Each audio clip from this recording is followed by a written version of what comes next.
تیم المپی تاجیکستان با کمک تیم ویتنام به مرحله فینالی این مسابقه که سال آینده در ازبکستان دایر می شود روی یافت.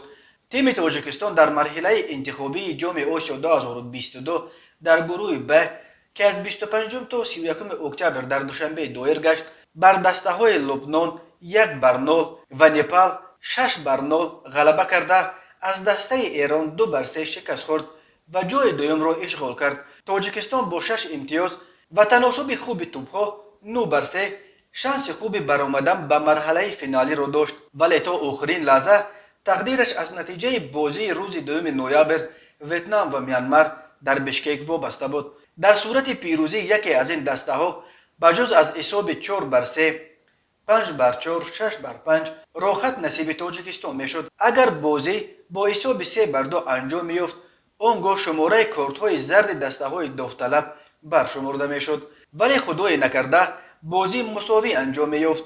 ویتنام و میانمار هر دو به جام آسیا میرفتند و تاجیکستان از راحت محروم میشد. خوشبختانه ویتنام میانمار را با حساب 1-0 شکست داد و راحت 15 را خودش گرفت و کمک کرد تا راحت آخرین 16 نصیب تاجیکستان شود. مرحله فینالی جام آسیا 2022 با اشتراک 16 دسته بهترین مرحله انتخابی سال آینده در ازبکستان برگزار می شود.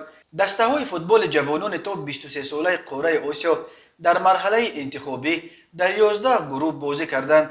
طبق نظامنامه غالبان گروه ها و 4 دسته بهترین جای دوم گروه ها امکان اشتراک در مرحله فینالی را پیدا می کنند.